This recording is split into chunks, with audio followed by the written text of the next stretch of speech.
नमस्ते दोस्तों, कथा निधि चैनल पर आपका बहुत बहुत स्वागत। कथा निधि चैनल पर आज हम लघु कथा सुनने वाले हैं जिसका शीर्षक है परिणाम। परिणाम कथा आपको कैसी लगी ये कमेंट करके जरूर बताइएगा और चैनल को सब्सक्राइब भी कर लीजिएगा। तो चलिए सुनते कहानी परिणाम। सोनिया दोपहर का खाना खा के जैसे ही लेटने गई कि तभी दरवाजे की घंटी बजी। जाके देखा तो दरवाजे पर बड़ी ननद जी आरती हाथ में बड़ा सा बैग लिए खड़ी थी। सोनिया थक रह गई, बोली, अरे दीदी, अचानक से आप अकेले आई हैं क्या? जीजाजी कहाँ हैं? और आने की कोई खबर भी नहीं दी आपने। हम लिवाने आ जाते। अभी नई नई शादी तो हुई है आपकी, अच्छा नहीं लगता ऐसे। सोनिया एक ही सांस में सारी बातें बोल गई। बस भी करो सोनिया, पहले अंदर तो आने दो। यही तमीज तुम्हारे घर वालों ने सिखाई है कि दरवाजे पे ही सवालों की झड़ी लगा दी तुमने? ओह सॉरी दीदी, आइए आइए अंदर, कहते हुए सोनिया आरती का बैग लेके अंदर रखते हुए अपने सास ससुर और पति मोहित को आवाज देने लगी। सब हैरानी से दौड़ते हुए आए और आरती को देखते हुए सभी पूछ बैठे कि क्या हुआ बेटा, सब ठीक तो है ना? अचानक से कैसे आ गई? अभी आरती की शादी को 1 साल होने वाला था, हुआ भी नहीं था। हद करती हो माँ, क्या अपने ही घर आने के लिए अब तुमको बताना और ससुराल वालों से पूछ के आना पड़ेगा? और कोई कुछ पानी चाय नाश्ता कोई पूछेगा? दोपहर हो गई, मुझे मुझे भूख लगी है, कुछ खाना मिलेगा?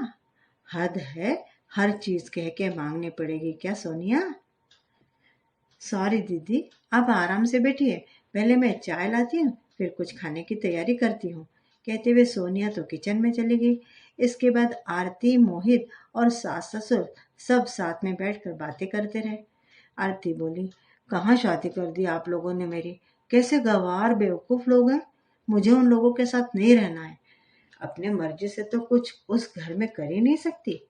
कोई प्राइवेसी नहीं है उस घर में, कोई इज्जत नहीं है मेरी वहां।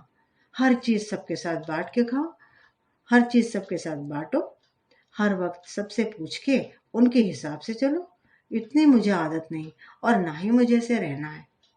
मैं अपनी मर्जी की मालिक हूँ, मुझे बंधन पसंद नहीं है, घुटन होती है वहां। मुझे तो अकेले आजाद जिंदगी चाहिए।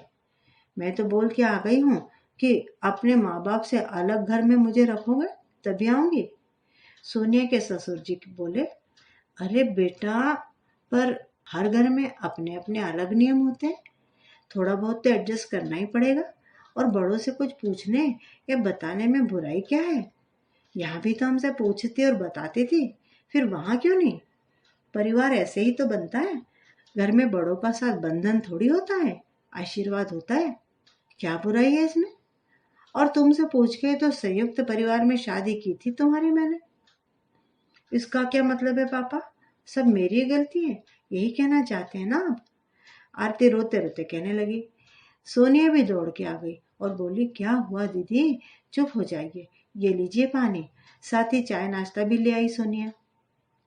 सोनिया की तरफ इशारा करते हुए ससुर जी बोले, देखो सोनिया ने भी कितना एडजस्ट किया है कि नहीं?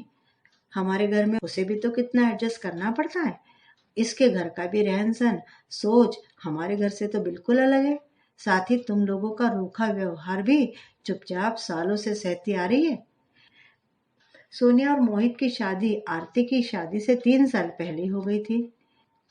तुम लोग सोनिया के मायके वालों से न बात करते हो, न उनके यहाँ जाना पसंद करते हो और न ही उनका यहाँ आना पसंद करते हो। फिर भी सोनिया कभी कोई शिकायत नहीं करती।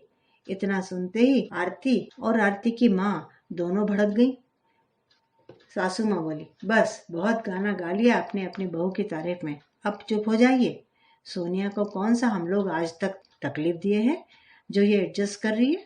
जब देखो तब बहू की वकालत करने बैठ जाते हो। आरती के ससुराल वाले तो शुरू से ऐसे ही हैं। शक तो मुझे शादी के समय से ही था, पर सोचा शायद बाद में सब ठीक हो जाएगा। पर हाय रे मेरी फूटी किस्मत, दामाद भी मेरे पति की तरह गूंगा निकला जो अपने परिवार वालों की गलती पे भी मुंह नहीं खोल पाता। मेरी बेटे की भी किस्मत खराब है मेरी तरह ही, ना ही मुझे ससुराल में इज्जत मिली, ना ही मेरी बेटी को। हाय राम, कहाँ मेरी आरती में कहीं कमी रह गई भगवान, जो ऐसे लोग मेरी बेटी की किस्मत में लिख दिए। अरे माँ जी, ऐसा मत कहिए, सब ठीक हो जाएगा, ऐसा भी कुछ नहीं हुआ है।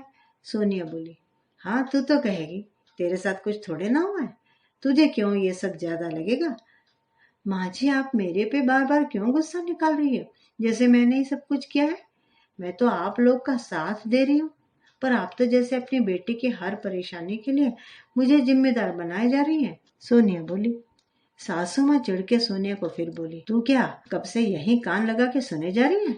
यहाँ कोई रामायण चल रहा है क्या? तुझे तो बहुत मजा आ रहा होगा सब सुन के। क्यों? अरे ये तो मेरी बेटी है, जो इतने समय तक ऐसे लोगों को बर्दाश्त करती रही। इसकी जगह तुम होती तो कब का अपना ससुराल छोड़ के भाग गई होती। सासू माँ अपनी बेटी की गलती को कवर करने के लिए बेमतलब अपनी बहू सोनिया पर बरस पड़ी। अपनी और अपनी बेटी की इज्जत मोहित और ससुर जी की नजरों में बनाए रखने के लिए सोनिया को नीचा दिखाने लगी वो। पर आज सोनिया से भी रहा नहीं गया। वो तो उनके ही दुख में साथ खड़ी थी, पर बिना किसी गलती के जब सासू माँ को सबके सामने ऐसे बोलते हुए देखा तो बिना बोले न रह पाई। सच कह रही है माँ जी, सच में आपकी और आपके बेटे बेटा की किस्मत ही खराब है। आप तीनों ही बहुत ही की बदकिस्मत है। क्या बोल रही है सोनिया? मोहित बोला। तो सोनिया ने कह दिया, सही तो कह रही हूँ। अब देखिए, ना ही ढंग का आपको ससुराल मिला और ना ही माँ जी को मिला था। इस घर में एक मैं ही हूँ किस्मत वाली, जिसको अच्छे ससुराल वाले मिले हैं। और सबसे अच्छा तो ससुर जी का ससुराल है, क्योंकि जब से मैं शादी करके आई हूँ हमेशा ससुर जी के ससुराल की तारीफ सुनती आ रही हूँ।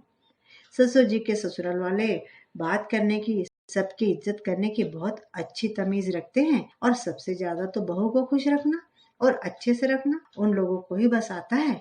उनसे सीख के ही तो माँ जी मुझे भी इतना खुश रखती हैं, मेरे पे इतना प्यार लुटाती हैं।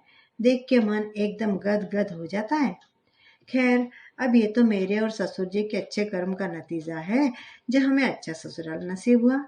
बिल्कुल सही कह रही हो सोनिया। अब ये तो हमारे माँ बाप के पुण्य कर्मों का नतीजा है, जो तुमको और मुझे इतना अच्छा ससुराल मिला। सोनिया के ससुर जी मुस्कुराते हुए बोले, और सोनिया बोलने लगी, बुरा तो आप तीनों के लिए मुझे लग रहा है कि आप तीनों के तीनों बदकिस्मत निकले।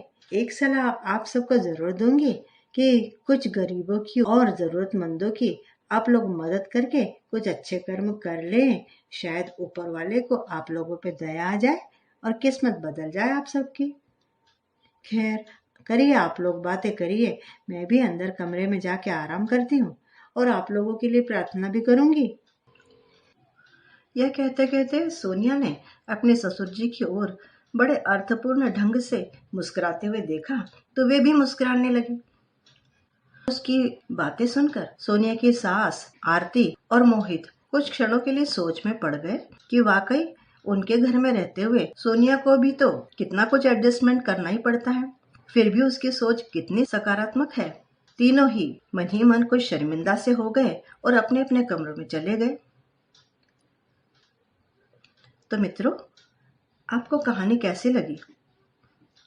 क्या सोनिया की ननद आरती और उसकी सासू माँ की बातें सुनकर आपको ऐसा लगता है कि वो सही थी? कमेंट करके बताइएगा जरूर। मिलती हूँ बढ़िया सी कहानी के साथ जल्दी ही। तब तक अगर चैनल पे नए हो तो चैनल को सब्सक्राइब जरूर कर लीजिएगा। आपका दिन शुभ हो।